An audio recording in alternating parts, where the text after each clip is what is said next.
Egaa nama kana eenyuun jettee yoo gaafatte xiqqaarraa haga guddaatti, beekaarraa haga wallaalaatti, jaarsarraa haga jaartitti namni wallaaleeru hin jiru. Maaster Abinnet jedhama. Yeroo hedduu garaa laafummaa namaa kennuu, namoota rakkatan faana bo'uu fi bira dhaabbachuutiin beekama. Kanumarraa ka'uun namoonni hedduun abbaa hiyyeessotaa jedhanii yeroo isa waaman ni argama. Maaster Abinnet naannoo kibbaatti dhalatee kan guddate yoo ta'u, amantaan isaa Pirootestaantiidha.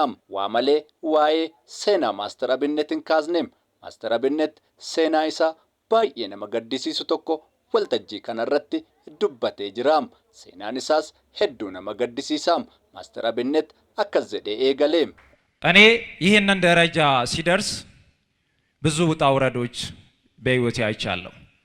ማጣት፣ ማግኘት፣ የሚወደውን ሰው በሞት ማጣት። Ani har'a sadarkaa kanarra ga'uuf bu'aa bayii hedduu jireenya koo keessatti argeera. Argachuu, dhabuu, naman baay'ee jaalladhu, du'aan of biraa dhabuu fi argachuu faana wal qabatee kan jiru. Maatiin koo, abbaan koo, obboloonni koo hangafaa hojii daldalaa irrattidha bobba'anii kan isaan jiran. Anis barnootarraa gara daldalaattan bobba'e. Daldalaa fi ispoortii wal qabsiiseen itti fufe. Egaa namni daldalu kisaaruun jira mitiiree? Akka tasaa nan kassare. Yeroon kassaru kassare jedhee hin banne. Daldalarraa maal gochuun qabaa? Maal hojjechuun qabaa? Yoom maal hojjedhe irra deebi'ee maallaqa argachuu danda'a. Maallaqa argachuu qofa otoo hin taane maallaqan argadhe maalan godha jedhee ofii qofaan haasa'uun eegale. Nan kassare yeroon siniin jedhu kisaaraa biraa waan tokko miti. Kassaruu jechuun gara manaatti ol deebi'anii dhokachuu jechuudha.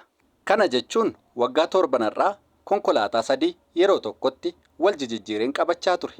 Dhaabbata daldalaa gurguddaan qaba ture. Kun hundumtiyyuu harka korra otoo jiranii yeroo isaan badan gara kisaaraatti yeroon galu isa dhumaa uffatan uffadhu baasee ofirraa gurguree beeka. Maaliif hiriyoota koo faana shayi bunnaa jechuuf. Haadhi koo qarshii 100 nama gaafattee mana waan hin jirreef nama gaafattee nama harkaa fuutee naaf laattee beekti nan yaadadha. Haadhi haadha gatii taateef. ከኪሳራው ጋር ተያይዞ ባለው ምንድነው ያደረኩት? ለመመለስ ፈጣሪ ሊያስተምረኝ እንደሆነ ገባኝና kisaaraa faana wal qabatee maalan godhee Waaqayyo na deebisuuf na barsiisuuf kana hundumaa akka inni godhe waan naaf galeef yaa Waaqayyo gooftaa kana booddee yoo maallaqa naaf laatte anis kan naaf laatte hundumaa warra hiyyeessotaaf harka qalleeyyiif nan kenna. ከዚህ በኋላ ገንዘብ ከሰጣኝ የታመሙትን ጠይቃለሁ።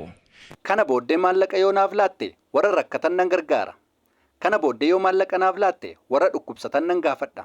Kana booddee konkolaataa yoo naaf laatte warra rakkatan konkolaataa sanaan bakka isaan barbaadanii nan ga'a.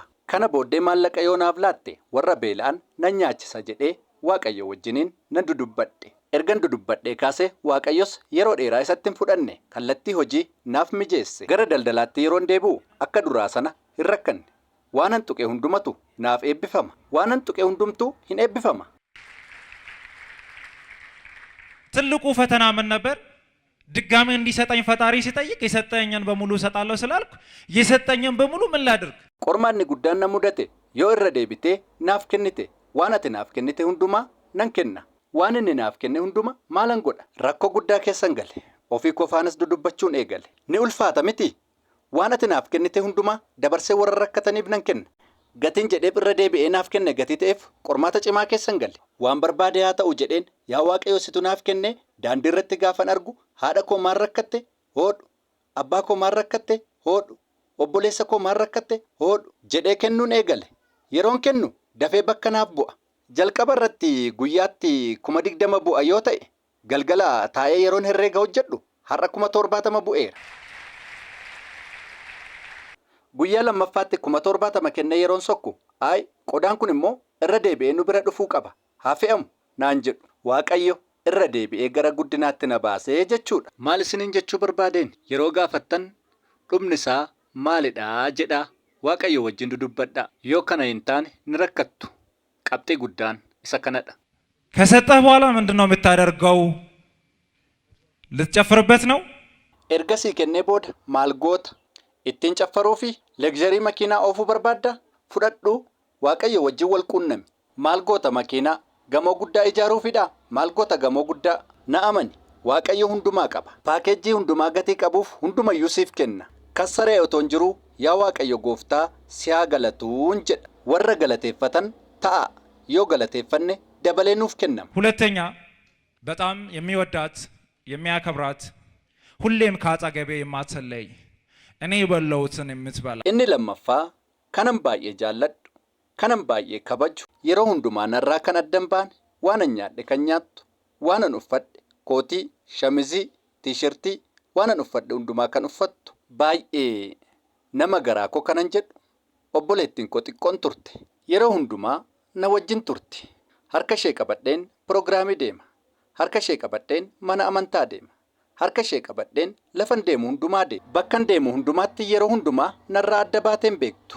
Yeroo hundumaa bilbila gaafan bilbilu jirti qaamaan wal agarree hin beeknu garuu yeroo hundumaa wal agarra. Edaa isheen dhukkubsatteetti ani garuu hin beeku. Natti hin himanne akkan hin dhiphanne maatiinis akkan dhiphanne. Guyyaa tokko mana keessatti Maammushan jedhama.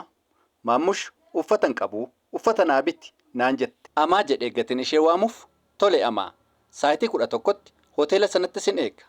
Dafiitii saayitii 11tti achitti kottu wal qabannee uffata siif ta'u ilaallee siif binna jedheen saayitii sanatti hoteela irratti nan eegaa dhufuu didde. Baay'een ture dhufuu didde. Bilbila ishee yeroon bilbilli isheen hojjettu maalidha waansaa jedheen ofii koo wajjin haasa'uun eegale. Innaa gara galgalaa konkolaataa kaafadhee mana keenya bira yeroon ga'u daandiin cufaadha.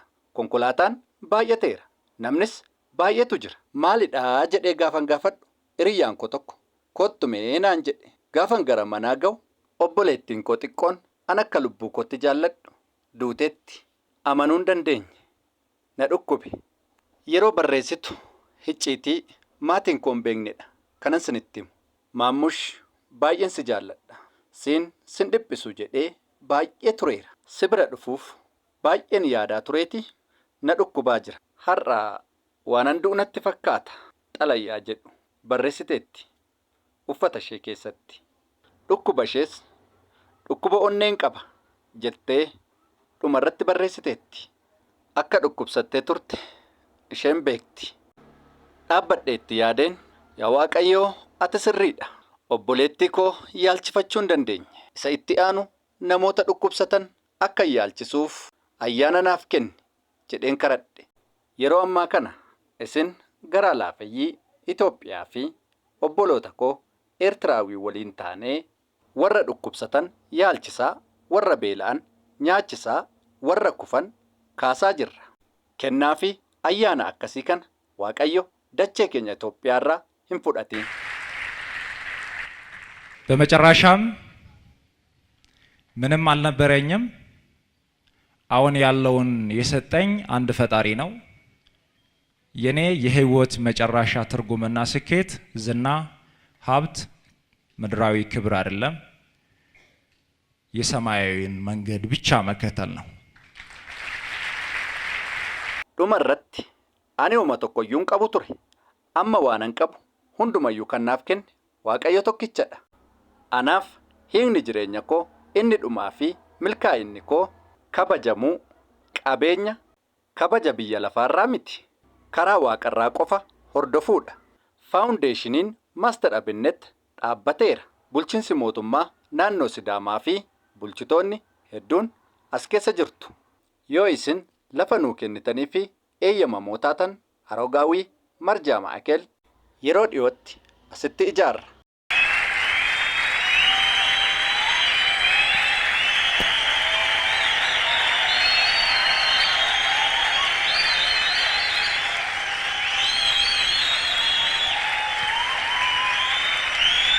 አመሰግናለሁ።